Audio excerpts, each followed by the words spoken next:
یہ پچھلے پروگرام میں ایک بہن نے کویسچن کیا تھا کہ میرے شوہر کو کچھ کاروبار یا کام میں نقصان ہوا، اب وہ گھر پہ بیٹھ گئے، کوئی کام نہیں کرتے ہیں۔ ہمارے بعض اوقات 2 سال کا کرایہ مکان کا چڑھ جاتا ہے، بچوں کی فیس کبھی ہم دیتے ہیں کبھی نہیں دے پاتے، اسکول سے نکال دیے جاتے ہیں، وہ گھر بیٹھ جاتے ہیں، میں بہت زیادہ پریشان ہوں۔ اور وہ کہتی ہے کہ میں چاہتی ہوں کہ ان سے علیحدگی اختیار کر لوں، تو کیا کبھی کبھی یعنی ذہن میں خیال آتا ہے تو کیا یہ صحیح ہے، میں کیا کروں؟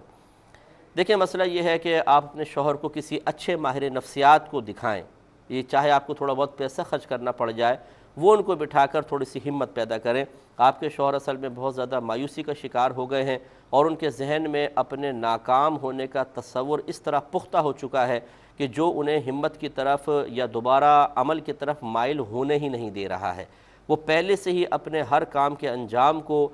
دیکھ کر یہ سمجھتے ہیں ان تصوراتی اعتبار سے کہ میں شکست خوردہ ہی بنوں گا، مجھے کبھی کامیابی نہیں ہوگی، اور اسی خوف کی وجہ سے وہ گھر میں بیٹھ گئے ہیں۔ میرا جہاں تک میرا جو ذہن کہتا ہے، بہتر یہ ہے کہ انہیں ایک تو ماہر نفسیات کو دکھائیے، ماہر نفسیات انشاءاللہ خود ان کو اچھے سجیشنز دیں گے، اور کوشش یہ کرنی چاہیے کہ وہ ان کو ایسے لٹریچر لا کر دیں جن میں ان لوگوں کا تذکرہ ہو جو بالکل روٹ سے چلے ہیں، جڑ سے چلے ہیں، یا روٹ لیول سے انہوں نے محنت شروع کی ہے اور پھر بہت ٹاپ پر گئے ہیں۔ تو ایسے جب واقعات پڑھتے ہیں تو ہمت پیدا ہوتی ہے، بہت زیادہ ہمت پیدا ہوتی ہے۔ تو اس طریقے سے ایسے لوگوں کے واقعات، وہ لٹریچر ان کو لا کر رکھ دیں گھر میں، وہ پڑھیں گے تو ہمت پیدا ہوگی۔ اس کے علاوہ انہیں آپ محبت سے سمجھائیے کہ قرآن پاک کا ترجمہ اور تفسیر پڑھیں۔ جب اس کو ترجمہ اور تفسیر پڑھیں گے، قرآن کا فیض حاصل ہوگا، تو اس میں اللہ کے جا بجا وعدے ہیں، وَمَا مِن دَابَّةٍ فِي الْأَرْضِ إِلَّا عَلَى اللَّهِ رِزْقُهَا، زمین پر چلنے والا کوئی جاندار ایسا نہیں جس کا رزق اللہ کے ذمہ کرم پر نہ ہو۔ اس کا مطلب یہ ہے کہ آپ کی کوشش کے نتیجے سے رزق نہیں آ رہا، یہ بظاہر ایک عمل تو بن جاتا ہے، یعنی سبب بنتا نظر تو آتا ہے، اصل میں تو اللہ کا کرم ہے، اللہ کا فضل ہے، اللہ کا فیض ہے۔ تو لہٰذا ان کا ذہن بنائیں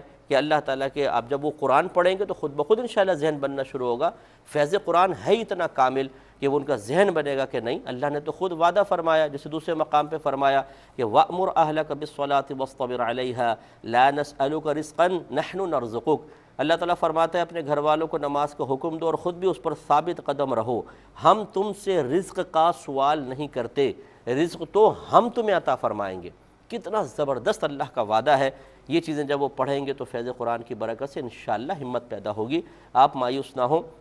شوہر اگر زیور سونے کے سیٹ لا کر دے رہا ہو، آپ کو کپڑے لا کر دے رہا ہو، بار بار اظہار محبت کرتا ہو، میک اپ وغیرہ کا سامان لا کر دیتا ہو، آپ کو اچھا مکان لا کر دے دے، خرید کر دے دے، آپ کو بڑی سی گاڑی دے دے، بہترین آپ کو پکنک پوائنٹس پر اور باہر کے ملکوں پر گھمانے کے لیے لے جائے، تو پھر عورتیں کہتی ہیں کہ میرے شوہر جیسا تو کوئی بھی نہیں، اور اللہ تعالیٰ ان کو سلامت رکھے۔ اور اگر شوہر سے مرضی کے موافق چیزیں حاصل نہیں ہوتی تو بسا اوقات ہم علیحدہ ہونے کے بارے میں سوچنا شروع کر دیتے ہیں۔ ایسا نہیں ہونا چاہیے۔ علیحدہ ہونے سے بہتر یہ ہے کہ اس باپ کا سایہ بچوں پر رہنے دیں، ان کے اندر ہمت پیدا کریں اور ان کو دوبارہ کام کے قابل کریں، اور مجھے اللہ کی رحمت سے امید ہے کہ انشاءاللہ آپ تھوڑی سی محنت کریں گی، چڑچڑا پن غالب نہ کریں۔ ایک تو آدمی پہلی بیکار گھر میں بیٹھا ہو، چی چی چی چی چی چی چی چی چی چی، عورتوں کی عادت ہوتی ہے، لیکن یہ میں آپ کی تکلیف کو سمجھ رہا ہوں، آپ کی جو پریشانی ہے، جو ٹینشن ہے، جو صدمہ ہے، گھر میں شوہر بیٹھا ہو تو عورت کو یقینی سی بات ہے کافی پریشانی کا سامنا کرنا پڑتا ہے۔ میں آپ کے دکھ کا انکار نہیں کر رہا ہوں، لیکن بعض اوقات اس دکھ کو ہم خود بڑھا دیتے ہیں،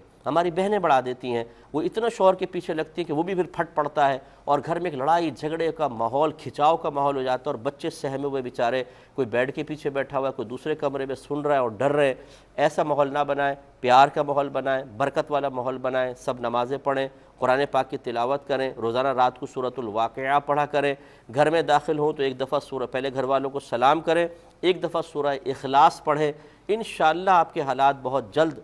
تبدیل ہوں گے، اللہ تعالیٰ کی خصوصی کرم نوازی ہوگی۔